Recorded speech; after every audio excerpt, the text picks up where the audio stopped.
2, 1.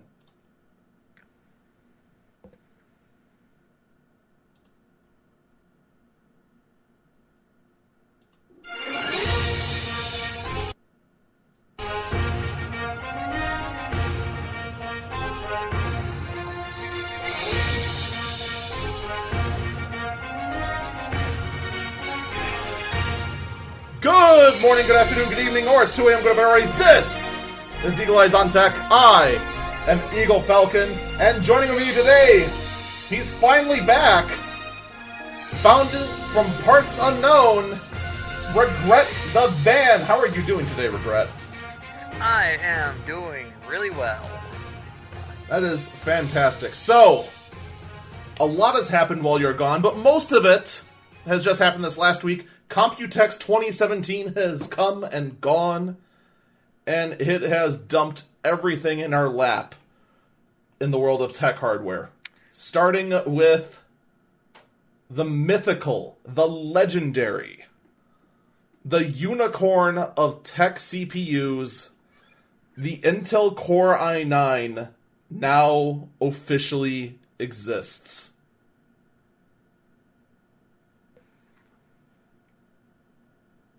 Yay. Yeah, and the thing is where was this the entire time? Or could you speculate that Intel was sitting on it, dearly hoping that AMD would finally get its act together and actually be a threat? No. It's hard to say, really. So, here's how it works. So, we've talked a bit about this before in the past, that there are two tiers of desktop processors. The mainstream processors, which use socket, what are we on now? 150, I think? I want to say... 151. Is it 151? It might be 151. It might be 150, yeah. And then for the longest time, there is the E-class processor, also known as the enthusiast level, that use socket 2013. And then 2013 V3. And now, with these are all using the new version of the E-class processor, 2066. These processors are going to be more for the high-end market, the super high-end market. But here's the weird thing. I would be perfectly okay with this if every single one of these new high-end processors that use this new socket were all Core i9s. In fact, when I first heard that the Core i9 existed, that's what I thought they did. That they marketed the E-class as the new Core i9s. But that's not what they did. Instead, we now have even more brand confusion. The only thing that isn't confusing is the fact that all these new ones that use socket 2066 are what's called X series processors.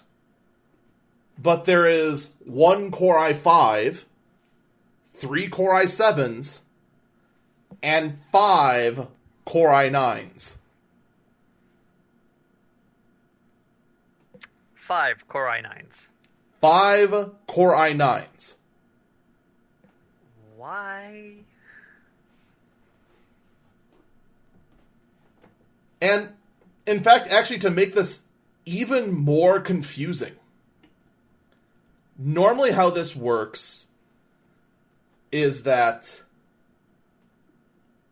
these processors take on a different code name. Normally, it's the previous generation with an E at the end. So we're on Kaby Lake right now. We were expecting Skylake E for the longest time. That's not what we have here. The Core i5 and the lowest end Core i7 are Kaby Lake X. And then the two remaining Core i7s and the 5 Core i9s are Skylake X. making code word memorization entirely pointless.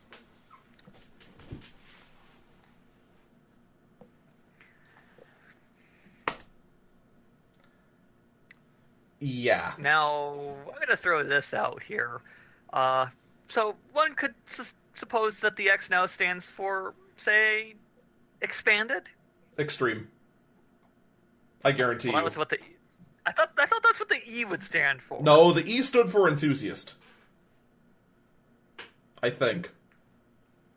I'm not sure if that's what Intel called it, or if that's what all the enthusiasts called it, because Intel refused to call it.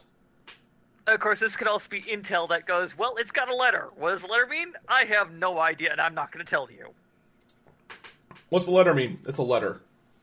It's one of 26 letters. Ta-da! And that could very well be what the X stands for. Now, here's the best part. The Core i9s start at a price point of where the Core i7 Blacks started. The Core i7 Black Edition, there was always one of them in every single generation, and it was always the best Intel could do for the consumer side of things. And it was always $1,000. That's where the Core i9 starts. Yeah. The Core i9 starts for $1,000 with 10 cores, 20 threads, 3.3 gigahertz, 4.3 gigahertz boost one way, or 3.5 gigahertz boosted another way. No details, as far as I'm aware, of what Turbo Boost 2.0 and Turbo Boost 3.0 entails. And here's the best part. The rest of the Core i9s, unless this other hilariously entitled article has the clock speeds, we don't even know what the clock speeds are for the 7920X, the 7940X, the 7960X, or the 7980XE. We don't even have the memory support and the PCIe lanes. Here's a spoiler for you. It's going to be DDR4 2666 quad channel. Probably. Spoiler. Actually, however, the PCIe lanes, that's another one of those, well... Here's another pro tip. How many are they going to It's going to be 44. Normally these sort of processors do have a crazy amount of PCI Express lanes, like 44. I think Broadwell E was 40. So, I mean, 4 more PCI lanes, that's about what's expected. Maybe these other Core i9s will go up to 50, but you're kind of at the point of, why bother? Just because quad SLIs really aren't done anymore. Yeah. I was actually reading on SLIs that it's pretty fiddly, and most games don't even take advantage of it, so why bother? Well, they do. All games have to take advantage of it because of the way SLI and Crossfire work. Mm-hmm. Most don't take full advantage.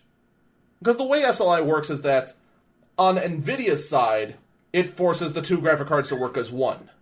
Mm-hmm. So the game has no choice. It has to use it as such. It's not like a multi-threaded CPU where the game could just not comprehend what other cores are.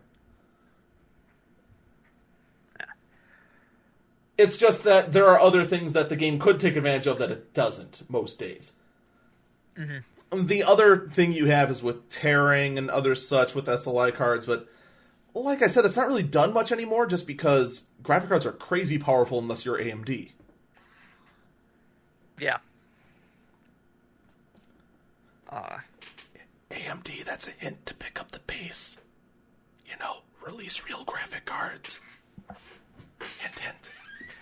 Well, anyways, I think we should probably move on. Yes, we should move on to this hilariously titled coverage, which I have this hilariously titled article that's in here only because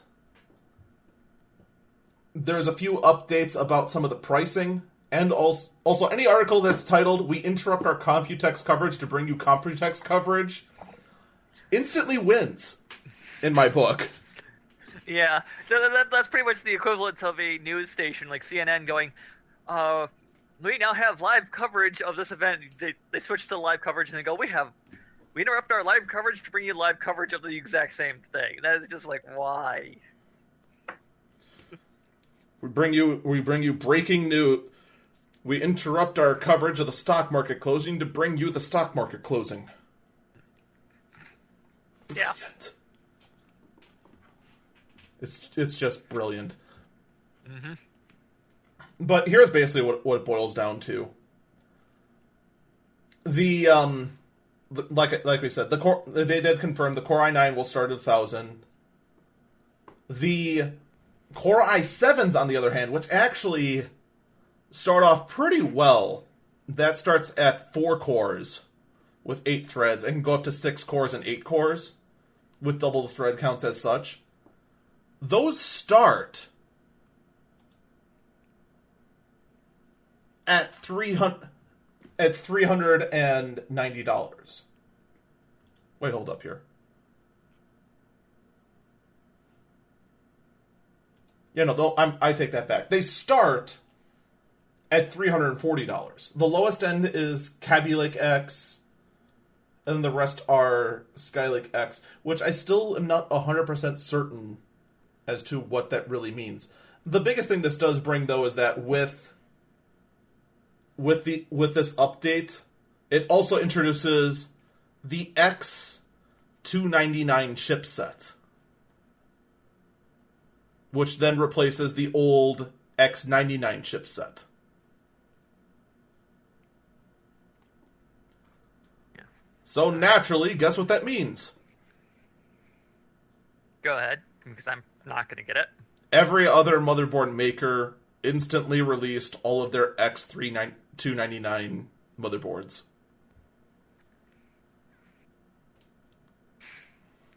They are everywhere. And we'll get into that more a little bit. But most of you are just going, okay, so there's crazy expensive high-end processors that I'm never in a million years ever going to buy. Maybe some of the lower-end ones, because more cores. But I mean, very few people who are listening to this, if any, are going to go out and shell out $1,000 for a Core i9. I couldn't think of only a few people that I would know that would go and do this. The few people I know of that would consider it are more in the field that they'd wait for the Xeon equivalents to come out to then see what sort of oil research rig they can build with it. Yeah, that was the thing I was looking at going, it's like, okay, we've got this new processor, it's i9, let's see what Xeons will come from this thing. That's the other thing. What is going to come with it? How many cores are the Xeons going to have? Because how many... Because, I mean, the highest end Core i9 had 18 cores and 36 threads.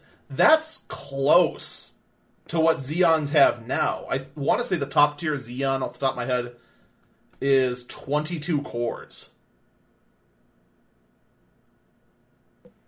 So we could be looking at 30 core Xeons coming out of this. Which would be 60 cores on a dual socket board. And 120 threads. I could have more cores than RAM. Anyway, I'm getting distracted. Back to actually talking about processors that people are actually going to afford. And this is involving the new processors that are coming down the pike. This would be the codename Coffee Lake processors. This is what's going to come after Kaby Lake. Coffee Lake. Yes. Coffee Lake. I see Intel has gotten creative with their naming. Lake something. Well, that's how this generation works. There's usually some sort of correlation between the two. Sandy Bridge and Ivy Bridge for that architecture. Haswell and then Broadwell. Then Skylake, then Kaby Lake. Coffee Lake is still going to use the Skylake architecture. It's just going to be more refined. Normally that means you don't see a performance increase really too much, like maybe 10%. According to Intel, the 8th generation core processors, codenamed Coffee Lake, which is just another refined version of Skylake, is going to be 30% faster than Kaby Lake.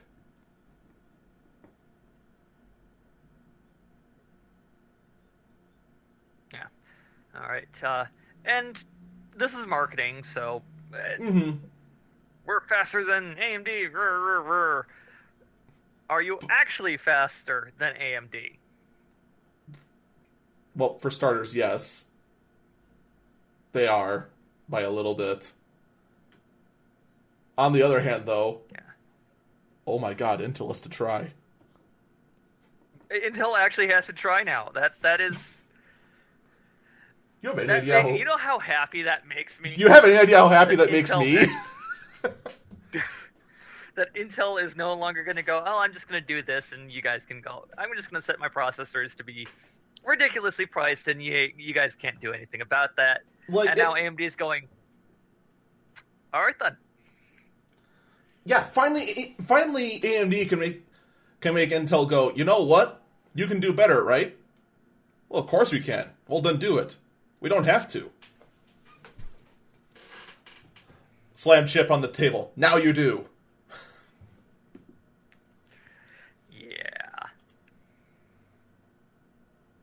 So no, I am so glad to see Ryzen actually is doing really well. You know what I'm even happier to see? The fact that all of the leaked rumors about Threadripper were true. Yep, and also that processor processor die. Yeah. So last week we talked about Threadripper. That there were rumors that AMD, well, not really rumors, they made a pre-announcement that they were going to go ahead and release a second class of processor that is actually going to compete with the E-class Intels. Now the X-class Intels. That's going to take me a while to get used to. It's been the X-class Intels. No. Just no. So Threadripper is... Then you can get the DX and the LX.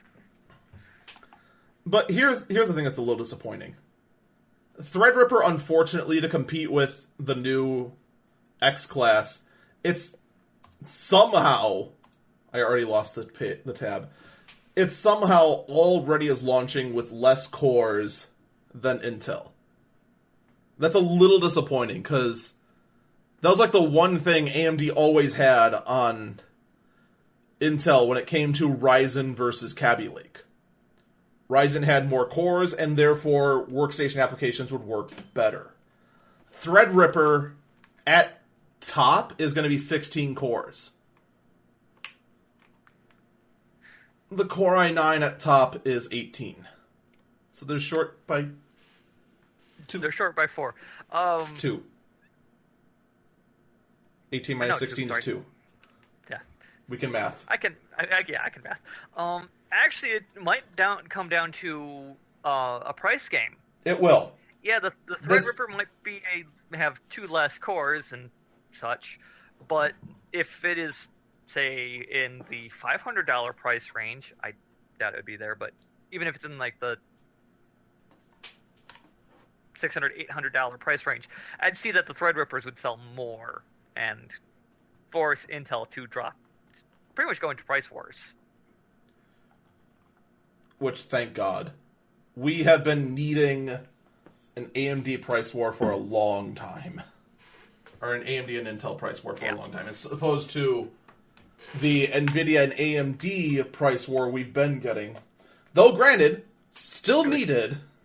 It's been such a joke. Welcome back, AMD. Just welcome back. We've needed you for a while. But yeah, the Threadripper CPU, they do show a picture. It is enormous. It looks like it's about... God, 2 inches by 1.5 inches? Mm-hmm. I would say it's almost approximately the size of a credit card. A little smaller than that. But that gives our listeners an idea of what the size of this thing is. Yeah. The other thing of note with Threadripper, it will have 64 PCI Express lanes. So, there is that. There is all. So it is going to have many more PCI Express lanes. You can hook up more graphic cards. You can do more silly things. 64. That does mean you can do full quad SLI if you're insane. Quad Crossfire? Quad Crossfire, you could do it. Or more than likely, you're going to slap 4 Fire Pros in there because the only reason you need multiple GPUs is if you're doing something silly, like Bitcoin mining. Or researching how to extract oil from the earth without causing a cave-in. Or simulating a new solar panel, or some other kind of scientific use as such. Yeah. But enough about talking about the high-end world. Let's move on down to signs that the real world is going to get what Ryzen has to offer. Such as the mobile SoCs with actual good GPU graphics from AMD. We talked about this a bit last week, and it is now officially being demoed at Computex. AMD APUs with Ryzen CPU cores, so they'll actually work, and Vega GPU cores, so that they'll actually work. Once again, huzzah, huzzah, huzzah. AMD has returned. To which my only response is, what kept you? I mean, I guess better late than never, man, but that's one heck of getting stuck in traffic there, AMD, getting to this party. Yeah. Stuck on the interstate for 10 years? Something like that, yeah. It's been a ridiculous amount of time since AMD was actually considered a... Lost at sea. really relevant. Yeah. So... my best guess would be corporate politics going, we're going to do this, and then halfway through the design of a new architecture, management goes, no, just release it now, even though it's not ready. Just release it now. Although I give AMD some flack for being so late, but at the same time, I do have to be a little bit merciful, because if they released Ryzen and it was a failure, like Piledriver, like Bulldozer, like every other CPU they've been releasing for the last 9 years, I'd be giving them so much more flack. Yeah. It's still much better to see them being competitive rather than not being competitive. But enough of giving AMD a big hug for existing, finally. I want to talk about ASRock defying physics. Oh. At X299 on an ITX. Yes. This is a very impressive motherboard. Now, anyone can build a PC. And anyone can build a big PC. It takes an amazing amount of skill and careful planning to build a powerful small PC. That's actually been one thing I've been working on for a very long time. Trying to get as much power in as small a form factor as possible. Unfortunately, normally you have to stick to the mainstream level processors in order to do that, to use the mini ITX board, which is the smallest board you can get. ASRock used the E-class processor, which I'm not even exaggerating when I say this. The CPU socket alone takes up half the board, or a third of the board. A portion of the board space. What I am noticing on this is that there are, looks like daughter boards that hold power regulation and a few of the connections necessary to make the machine tick. Yes, that's not uncommon. That's actually been seen on a lot of high-end mini ITX boards for even the mainstream lines. Mm-hmm. That they put the MOSFETs on a daughter board. Yep. I remember companies doing that so that you could replace it if the MOSFETs blew. You could replace it and not have to replace the entire board. Yeah. Now, actually, one thing of note is that one of them is a true daughter board. This other board here is replaceable. The one closest to the actual outlets. The I/O. The I/O, yeah. Is socketed. No, the I/O isn't. The I/O is soldered onto the board. Is it? Because it looks like it's sitting in a socket. It's not. There is another daughter board that has, like, maybe the sound card or something on it. That is socketed.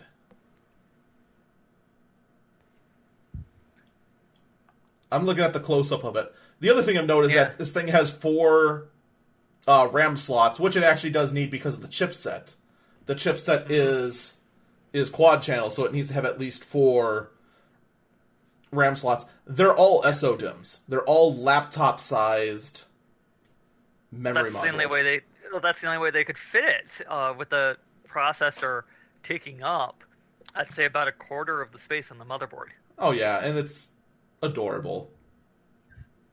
And you still, despite all this, manage to get 6 SATA ports, which is more than enough, and a full-sized PCI Express 16X graphics slot. Yep. And toothed for all 16 PCI Express lanes. I mean, of course. You've got 44 lanes to play with. Yeah. So, yeah, planning out that big old, planning out that little mini game console form factor PC, you can fit 18 cores in there. If you had infinite money. Yeah, genuine console killer. Well, more than just a console killer. This would kill off a lot of things. Well, performance-wise, it would. That's the thing with coming up with a quote-unquote console killer, is that it has to be able to actually beat it on price. Because that's the one edge where consoles have, is the price. Is on price. This thing won't have you on price at all. There's no way. I mean, that's one of the reasons why I hate the term console killer. This would be fantastic, though, for just any old LAN PC.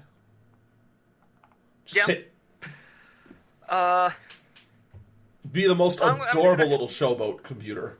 No doubt about it. Yeah, and I'm going to just throw this in here just because it makes you rage whenever I mention it. So I could make this into a car computer as well.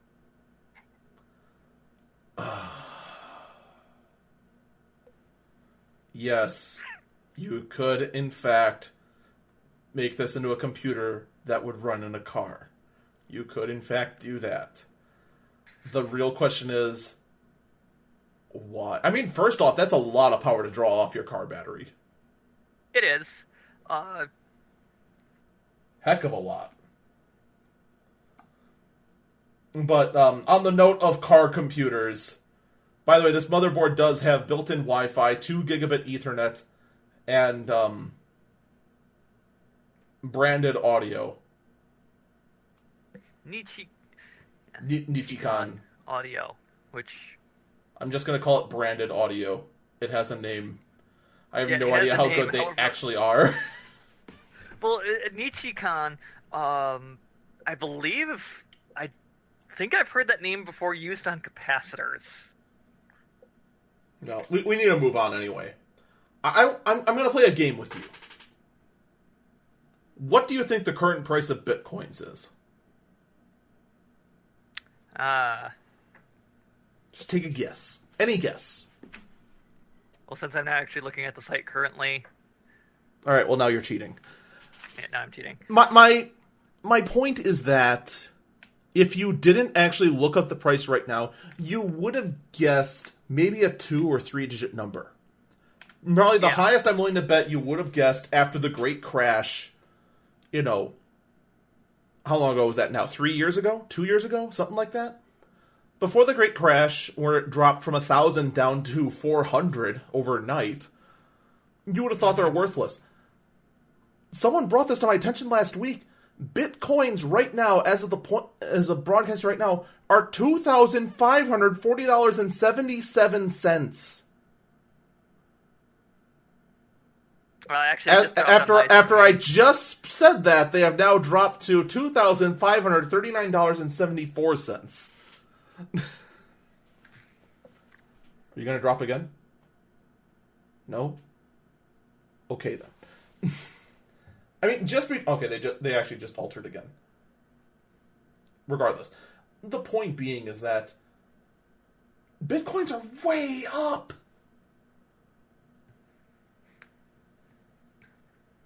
I don't know why either. Nowhere I have looked this up can tell me why. I'm sure everyone can speculate and just come up with all sorts of various theories.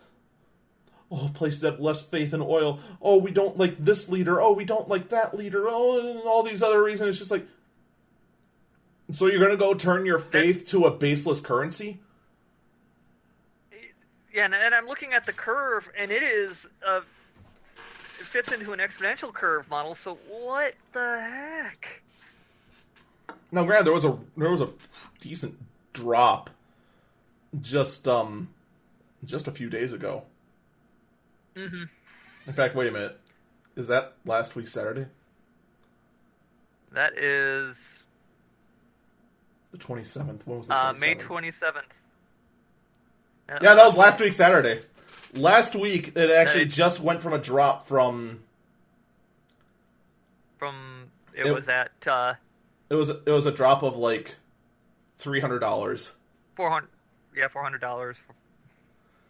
Last Saturday, and now it's all the way back up again. It went back up and then some.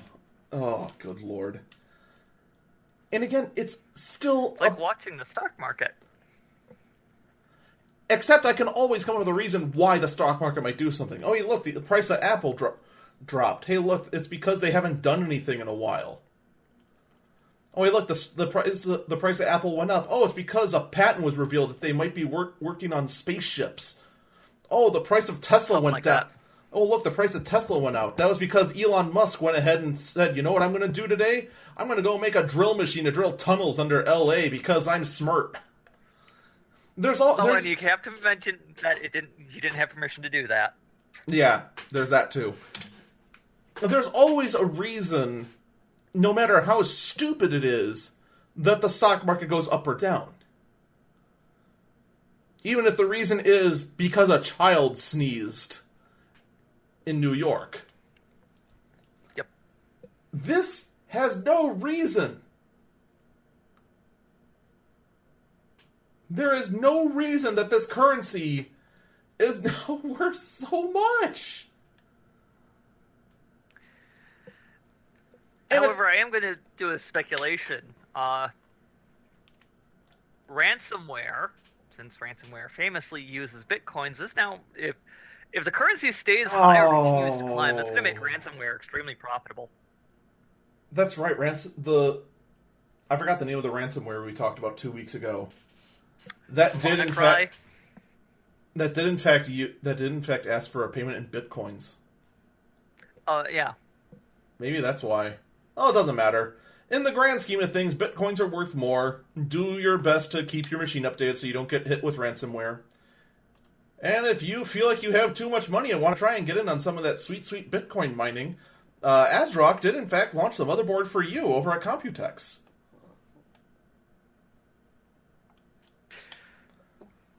What?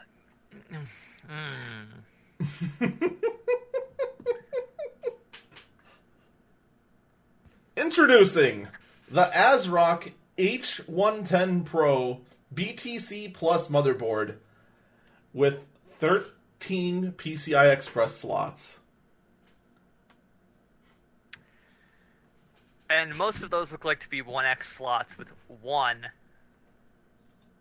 that is a 16X. So, that's all you need. All Bitcoin mining is having a graphic card do math. And I've been out of the mining loop so long, I don't even know if AMD cards are still the card to go with for mining. I know several years ago, the AMD cards, although inferior for gaming, were vastly superior for Bitcoin mining. But there you go. The motherboard everyone asked for 4 years ago. When you could still mine Bitcoins with graphic cards. I mean, you still can, but not efficiently.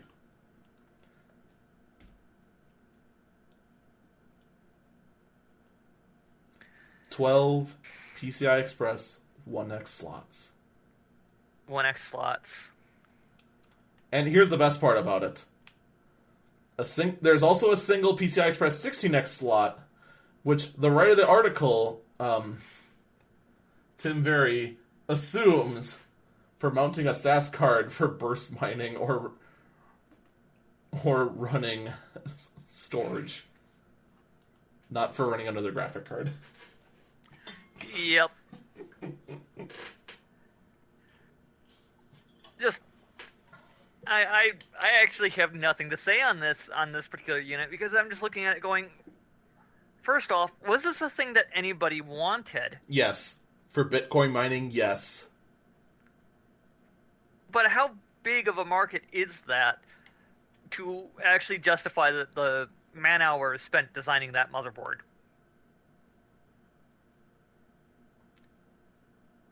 The world may never know. Yeah, that's just a thing. It happened. I mean, it's nowhere near as absurd as other things that come out of Computex. Like, Computex is the place where people come up with motherboards that have integrated graphic cards on them. And by integrated graphic cards, I mean, like, GTX 880s. Soldered onto the board. Yeah. So, I mean, of all the crazy things that come out of Computex, this one's relatively tame. Mm-hmm.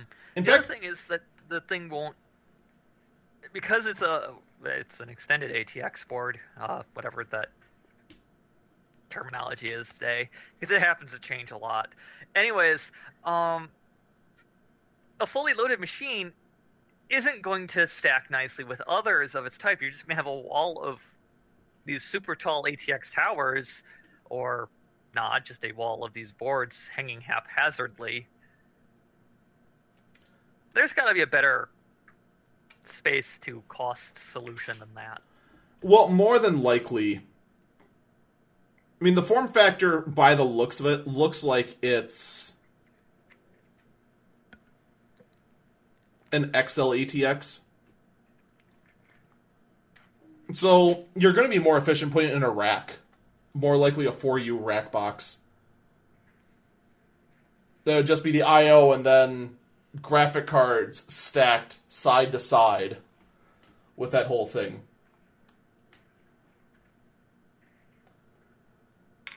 And when push comes to shove, yeah, it's going to be strictly used for Bitcoin mining. Let's change topics. Let's get off Bitcoin mining. Let's talk about Zotac wanting to fulfill my dreams of making a small console. Yes, and actually it looks really nice. So these cases have existed in the past. These mini ITX gaming PC cases that are roughly the same size as a large game console. And this thing, like pretty much every other one of the kinds, it's sized for a mini ITX motherboard in it. There's a spot internally for the power supply. You're going to get maybe 2 laptop drives in there. And it's going to come with a bridge to mount a graphic card parallel with the motherboard. So that's all going to lay flat in there. These things, normally you get enough space to put in just shy of a crazy Titan.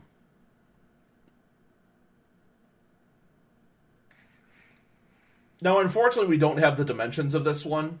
We only have the picture, and not gonna lie, it does look nice. It does. It's got that nice angular look to it, like you'd expect on a gaming PC. It's got nice yellow highlights. We've got 2 USB ports on the front. Nothing else I/O-wise on the back, except for whatever the motherboard's going to have. You've got some ventilation on either side. And, I mean, what else is there to say? It looks great. It looks nice. No place to mount water cooling, though, if you were hoping to be super crazy. I'm sorry, you have to have a little bit of restraint on this one. Just a little bit of restraint. But you can still game on that. Unlike this next one, which Zotac went and released what at first glance looks like an SSD. Yep. And then you take It is a compute card. And then you take another look at it, and it is in fact a full size. It's a full PC, underpowered, mind you, but in the same form factor as your cell phone. There is a full PC with a USB 3.0 port, Type-C, DisplayPort, HDMI, headphone jack, and Ethernet port, along with what's on the other side. I'd probably assume power. Power might have a micro SD slot. 2 more USB Type-Cs.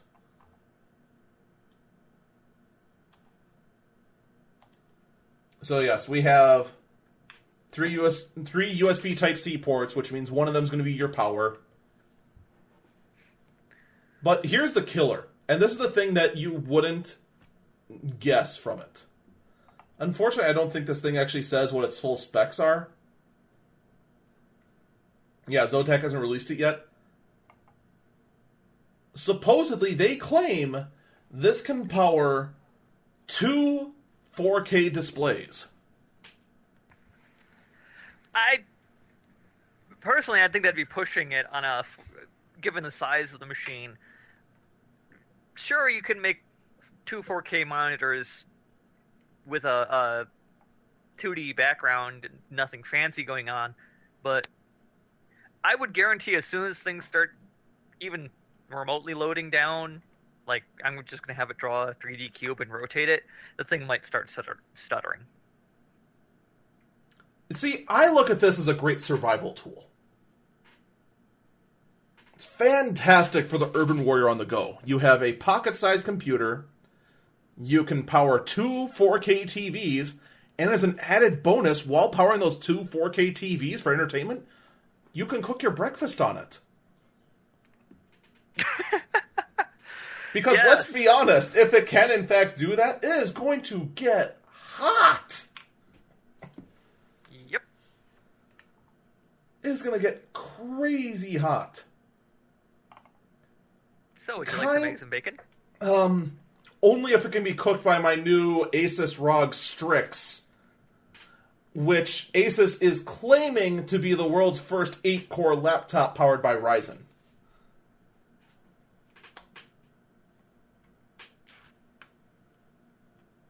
It's happening. It's happening. The AMD CPUs are getting into the Ryzen are getting into the laptops. It's happening. Right. Now, they had to be specific when saying this. It is the world's first 8-core laptop powered by Ryzen. It's not the first 8-core laptop. That's already existed. Because... Yeah, that probably existed a while back. Mainly because... I already forgot their name. The PC makers who build laptops in China for a whole bunch of small Clevo? builders. Clevo, that's the one. Because Clevo already made laptops with socket 2013 in it. Yeah. So the first 8-core laptop already existed with that, as well as the first 10-core laptop, 12-core laptop, 14-core laptop, 16-core laptop, 18-core laptop, 20-core laptop, and 22-core laptop. Because people were dumb and put Xeons in laptops. Hey, what could possibly go wrong? Power bills. Power bills went wrong. Alright, so these guys, we got 8-core Ryzen 7 1700 CPUs in it, 8 gigabytes of Radeon RX 580 graphics. I'm a little disappointed in that. But, you know, what are you going to do? 17.3-inch FreeSync screen, so it's going to be compatible with that AMD graphic card, at either 1080p or 4K resolutions. The podcast guys actually missed a lengthy discussion I had about minor complaints about Windows 10. If you are one of those people that have minor complaints about blue pixels around your lettering, go with the 1080p display and be happy forever. Because there is an upscaling issue that you may get blue pixels around your black text on 4K screens having to upscale it. If you're not that picky and can live with that, then go with the 4K. I'm sorry, that's 4K and be happy. I'm sorry, that still bothers me that it was just such a big issue raised about that. It's just, please, you can handle it. Now, anyway, so this thing was 1.3 inches thick and weighs 7 pounds. That's actually not that bad for a super high-end laptop. I mean, it is pretty bad. I mean, 7 pounds is pretty heavy. But it's not like... 7 pounds is pretty heavy. I mean, it's not the 20 pounds that the old 18-inch laptops would be. Like, say, I don't know, MSI's Titan SLI laptop. Which, by the way, that was not a one-off. When MSI launched that thing a year ago, I thought it was going to be a one-off laptop. There was no way they'd ever make another Titan SLI, which is the most overkill of overkill laptops ever. MSI at Computex released new versions of all of their laptops, including the Titan SLI. Yeah. Mechanical keyboard and all. Yep. That laptop has a mechanical keyboard. It's actually really pretty. Oh yeah, by the way, unlike the previous version of the Titan SLI, this new one has in fact caught the RGB disease. I'm actually okay with an RGB keyboard. I mean, I have one sitting in front of me. Are you okay with a 3-inch thick laptop? Actually, do they have even listed what the thicknesses of this thing is? I want to say it was 2.5 inches last time. They do not have it listed in this article. That's a little disappointed. But it looks delightfully chunky, and I want it. Doesn't anyone who wants too much power in a laptop want this thing? I mean, it's glorious. It's thick. It's chunky. It's got all the keyboard you'd ever want. Actually, you know what the funny thing is? I just looked at this. Whatever that second laptop is, that's not the Titan. I know. Well, I would guess that the second laptop down. That's the GT 75 VR. Mm-hmm. I would guess that the Titan and that one share the same case. No, they can't. Because the Titan has all the guts in the second half of that, in the chunk of the laptop that's closest to the screen. Yep. And the entire housing in front of that holds the mechanical keyboard, and then under that trackpad on the side holds the hard drives. Mm-hmm. This is a different case because it's thinner at the front. Yeah. Like I said, I would expect that this GT75 VR and the Titan X, the MSI Titan X, would share the same case design, at least in terms of thickness. Yeah, it's in thickness. That's about it. The thickness is a little different in the front. Mm-hmm. In the rear, it's about the same thickness. But that one's holding what looks like a membrane keyboard, from what I can tell from the angle. It's hard to tell because all we're seeing is from the side and how chunky it is. Yeah. But it has enormous fans. It would have to. The heat sinks alone are like an inch thick. And then the last one is... Actually, if you look at the graphic for that second one, it says it very faintly at the bottom of the screen hinge. It says Titan. So it does. None of the others do. So that could be the Titan there. It's hard to tell. The point is that in a world where everyone's trying to come up with thinner and lighter laptops, MSI... It's delightfully chunky. MSI says, forget that. The other thing that I'm going to point out is that this looks like a 3D rendering. There is that too. Because if you click on it, the USB ports look awfully flat, and the power port is awfully flat. Yeah. So I think that's just a 3D rendering of what the machine will look like. This is true. And that's not too surprising, because in fact it's just announced. Yeah, I mean... But at the same... I mean, part of me loves this whole thing, the really thick laptops, but on the other hand, after 4 years... Well, how long has it been since I've had my Alienware?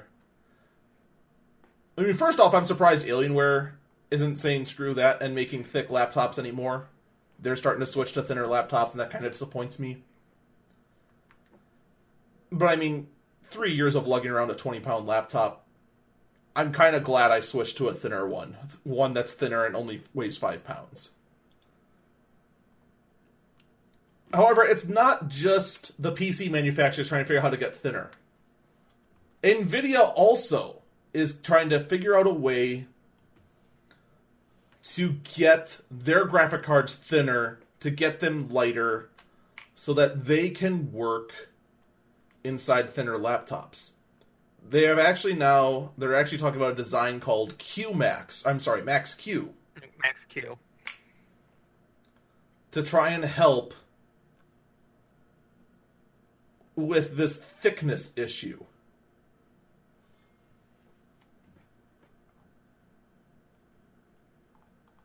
And the real question then becomes, how much can a redesign of the GPU actually help? I mean, in the grand scheme of things, the PCB isn't that thick. It would seem that... in the end, it would seem more like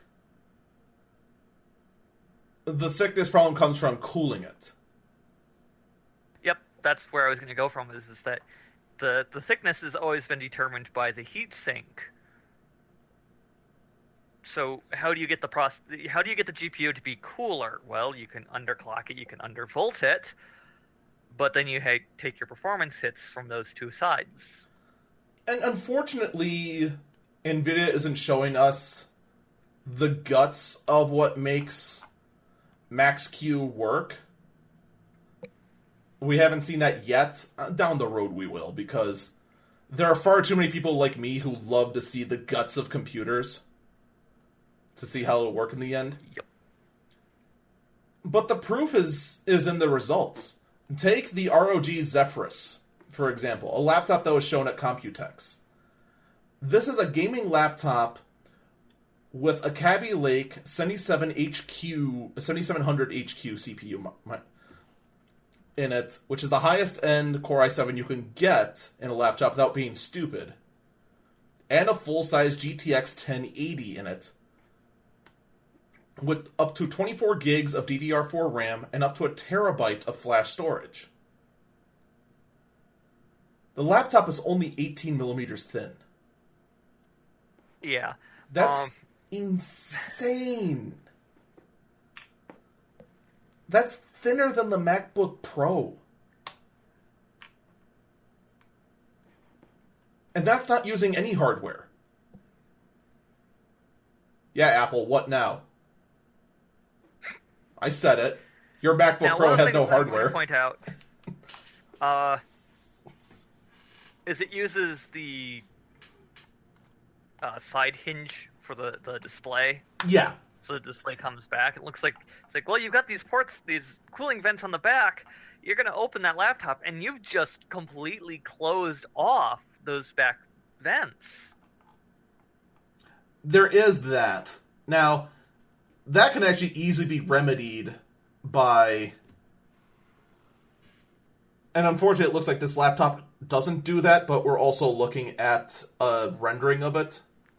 You see on the screen, there's a chunk of the chunk of the backplate that has this shiny black matte portion that has the brand on it. If they just had that, just have that just be an opening, you'd be in the clear. You would solve the problem that the MacBook Pro had and still has for the longest time. And that's a simple fix. This is just a rendering of what Max-Q can do. And of course, they're not the only ones taking advantage of this. Aorus, which is Gigabyte, is also making a super thin laptop, which I am currently panning through the article right now to find the thickness, which I'm willing to bet is going to be crazy thin.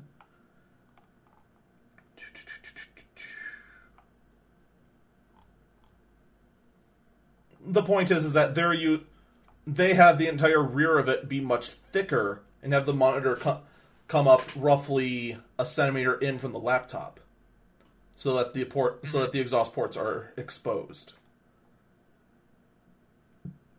Here it is. 23 millimeter thin. That's about the same thickness as the MacBook Pro. Except this one also has real hardware in it. GTX 1080s and the 7700 HQ. So, I mean, you're at the most powerful your laptop can be. Unless you're stupid. And do something silly like 2 GPUs in it, like MSI did. Like MSI. By the way, MSI, for all I'm poking fun of you right now, you keep being crazy. Just keep doing that. It brings a happy tear to my eye. Let's see, Acer and Predator Trade Yep. is also using the Max-Q design and is also a remarkably thin laptop. Yep, they are doing that as well. Their laptop is at... Loading. Where is it? You know, for showing off such thin laptops, I'm surprised they're hiding the thickness as much as they are. Mm-hmm. Actually, this article does not say. Does not say. That is kind of disappointing. I am going to comment one thing about the Predator laptop. There is no trackpad on this one, and the keyboard is way too far forward. I mean, I know MSI did the same thing, but they did that with a mechanical keyboard, so there's more height to it. This one just makes me just kind of cringe at the ergonomics. Yeah. A little bit. A little bit. Also, no trackpad. That means I have to carry a mouse. That's... Well, ugh. if you're going to be gaming, you're going to want a mouse anyways, because gaming on a trackpad. To which I also have to make the point of, if I'm gaming, why am I getting an Acer? That too. I mean, there is that, and yeah, I should be carrying a mouse, but I really only want to put in the mouse when, I don't know. I still like to have the option, you know? Mm-hmm. So that's all I have for laptops for now. And there were some other ones that I left on the table. There are some kind of average-looking laptops that are just like your basic 13-inch convertible laptops that I didn't talk about. Those were all released at Computex as well. Acer had a bunch. Acer had a few. Those are about the big ones. Mm-hmm. The rest of the releases were all motherboards. All of them being the new, with a few exceptions, the new X299 series. And we're just going to kind of go through these really quick. I'm going to start with EVGA for a couple reasons. One, they came up with some very interesting designs for cooling themselves. The first one being the X299 Dark has this blower right over where the chipset would be, and piping going out over the MOSFETs and then out the rear. It's actually got a blower built in to the motherboard to cool itself. Yeah. It almost looked like when I first saw it, I was like, oh, that's cute. No, that's not a graphics card turned sideways. That's a cooling fan on the south bridge. Yup. The only bridge nowadays. Yeah, the only bridge. It's still called the south bridge. Long since the days our north and south bridges were all one bridge now. Yeah, someday we're going to have to explain to the next generation why that chip is still referred to as the south bridge. By then, we're just going to call it the only bridge. Or the chipset. I just refer to it as the chipset. But anyways, the south bridge needs to be cooled off. Yes. And here they do it. Unfortunately, the design on this... Actually, no, I take that back. You could still get four graphic cards in here. I withdraw the statement I didn't make. Yeah, no, it still has... The other thing on this one is that all the ports to power this thing up, they're all on 90-degree angles. Are turned at 90 degrees. I'm sorry. All but two. The 2 8 pins to power the CPU are not. There is, however, an additional 6 pin on the bottom turned at 90 degrees to provide additional power to your graphic card slots. And before you think that's silly, it is necessary. If you're doing something silly. It's silly. It's only silly if you're doing something else silly. However, I can see for some of the higher end cases that have a back plane, pretty much a side panel on the motherboard side, or the back side, that removes and you can have power cable routing. I could actually see where this would somewhat make sense. Oh yes, no. This actually makes perfect sense from a cable management point of view. And I absolutely love EVGA for doing it. Mm-hmm. Then they have a few other motherboards that follow the same sort of design. Unfortunately, we've got no blower on it. And the same thing with their micro ATX form factor. board. Which I'm glad exists, but I mean, I'm sorry, EVGA. You're usually my one to love for small motherboards, but ASRock beat you this time. Yeah, however, I do like this. I am going to point something out about this little EVGA board. Mm-hmm. That they deliberately forego a slot on the motherboard. You only have 3 16X slots. Mm-hmm. And one of them is spaced pretty much one slot above the other for a graphics card to take. So you're not losing a port, a slot. Yes. They are slotting this so that you can put in 2 graphic cards comfortably. What's even more noticeable, that space that's opened up there. Do you know what's there? Looks like it go for one of the onboard SSDs. I There can't are think of the name right now. two M2 slots on there. Not one, but two M2 slots for onboard SSDs.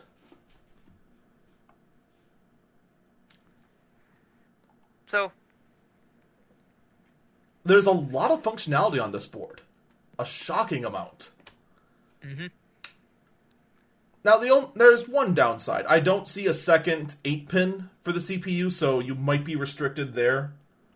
Some of the higher-end Core i9s might not be able to happen on here, which is a little disappointing. At least no crazy overclocking is going to happen, but at the same time, you really only overclock nowadays for bragging rights. Pretty much. It's really the only time you do it. The same thing with water cooling. And you know what I have to comment about EVGA? They didn't succumb to the RGB disease. Yes, I Unlike just Asus. Unlike Asus. I suppose, okay, with some of these machines, I could actually see you turning in, with the right cable management and the right RGB color profile, I could see you could make this machine into something that you'd want to show off. Oh yeah, we're moving on now to the Asus ROG Strix motherboards, and this is such a show motherboard. It's hilarious. It is. You have this RGB patterning on the I/O side. You have it on the port on the card connectors. It's this designed plexiglass that just has LEDs flowing right to it to give it this beautiful effect. And what's even better is that over the I/O plate, there is a small readout for what your clock speed is. Oh, yep. That is, and this thing is totally a showboating motherboard. I have never seen a more showboaty motherboard than this one. Even the one they have under that, this other ROG board, it has a little bit of RGB, but it's nowhere near as showboaty as that. They have a little bit of a plexiglass showing over the I/O plate. They have one that's supposed to try and look a little holographic just under the CPU. A little bit on the south bridge. Though that one only has 3 PCI Express slots for some reason. But yeah, Asus has definitely submitted to our RGB overlord. To the RGB... to RGB-itis. Yeah, and in case you were thinking, now that's just the Intel boards. There's no way they'd submit to that for the AMD boards. The AMD. They want those to be budget. They'd want those to be simple. They'd want those to just be for those who just want to be on a budget. No. They went full board. Not as bad with the Intel boards. These are actually a bit more restrained, but they're still RGB. They definitely gave in on the AMD boards too. Which, by the way, they do have gaming motherboards now for the AMD processors. So, good news, Ryzen lovers. You can get a gaming motherboard with RGB lights for your AMD board as well. Mm-hmm. So, and the best part is, I'm not even done with the Asus motherboards yet. We have one more. I know. I just looked at it and went, oh, more Now, RGB-itis. Now, of course, the Prime line, it's kind of their premium workstation line. That, too, also succumbed to the RGB line. This actually kind of looks very... There's a lot of silver, a lot of kind of transformery lines on it that look kind of interesting. I noticed that immediately. But here's the other thing. And this thing also comes with some very Transformer-like Wi-Fi antennas with it as well. That look like shark fins. They do. Now, this is also coming from the same company that made a router that's wedge-shaped, that its stand actually puts it so that it's pointed almost straight up. It just got the antennas pointed straight up with a wedge. I have that same one. Now, yeah. You might be thinking, now hold on, Eagle. You haven't covered every line. The mainstream lines, which we don't have here, and the tough lines. There's no way the Sabertooth, the rough and rugged motherboards that Asus is known for with the crazy warranties on it, there's no way that would submit to the RGB disease. Joke's on you! It did. Yep. Now, this is the tamest of all of them so far. It's just RGB over where it says the ultimate force, just under the motherboard, but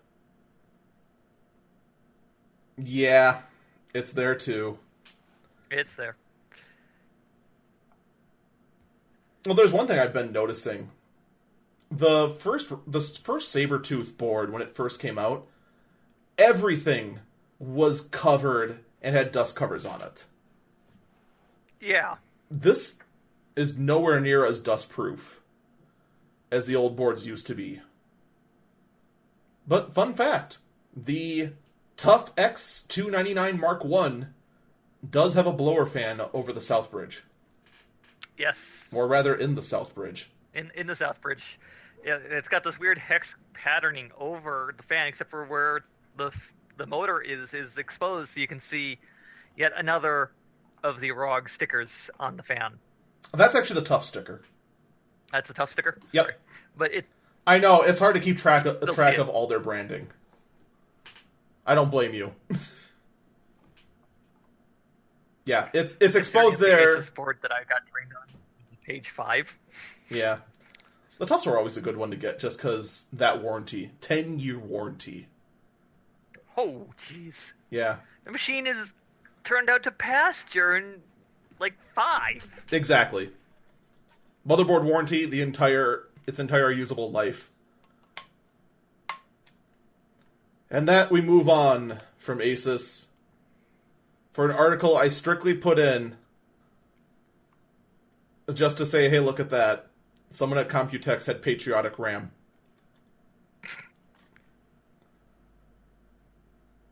So, of course, we've been talking about the G-Skill RGB RAM. To no one's surprise, guess what? They threw it in an Asus RGB board for maximum RGB-ness. On one of their Prime boards, too, it looks like. Yep. So don't worry. There was RGB with an everywhere. RGB video card. Yep. Now, Gigabyte also put up new motherboards.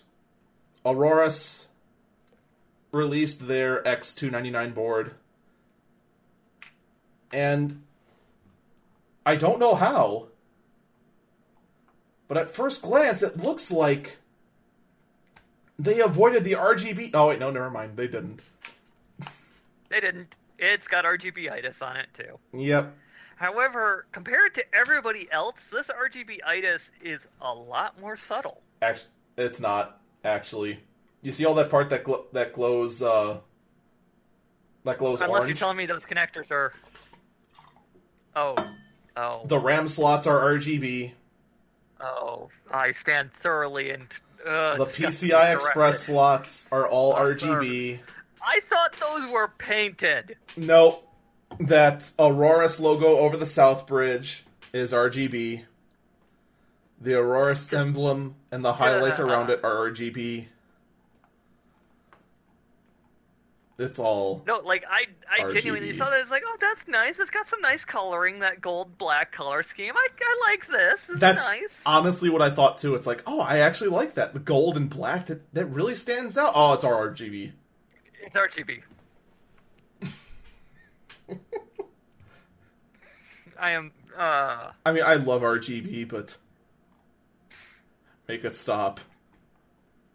Yeah. Make it stop. RGB, Maybe MSI can save me from it. MSI, can you save me with your X299? No, you can't. Nope. They also have RGB, and it looks like they have underglow for the board too. They do not, actually. Every other motherboard, like the Asus ones had it a lot. I don't actually think there's underglow. Now, I could be wrong. If this MSI board does have underglow, then most of the other Asus boards also have RGB underglow. The point is that if you are a gaming PC builder and you want RGB, you have every option in the world. You can go to anyone you want, and you can infect your computer with as much RGB as you want, and you could just record the side of your computer through a plexiglass window and have that be entertaining value. It would be so entertaining. Yes, it would. If you want the bare basics, it looks like EVGA is your only way to go. Yeah. Yeah, because it's like, okay, I don't want to have this light show going on the side of my desk while I'm playing a game. No thanks. I don't want to dazzle and give my cat seizures. That'd be great. I want to see a cat bat at the tower. That's all the time we have for. We went a little longer just to cover all the RBGZs. You can find me at twitch.tv/eagle_falcon. You can find Regret at twitch.tv/regret_the_van. Take care, everyone. We will see you next week. Bye-bye. And actually, you'll be seeing me a bit more as work is moving me to second shift for a bit. So. Yay!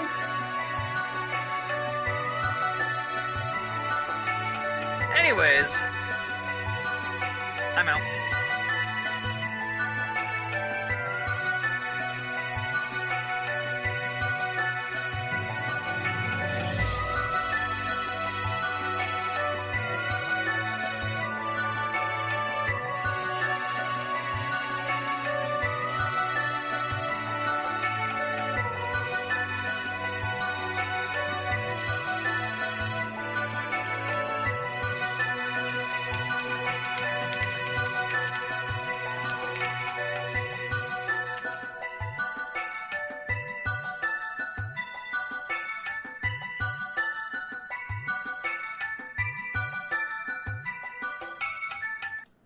And that's that. All right. Huh. I might have had a problem this whole time. Oh.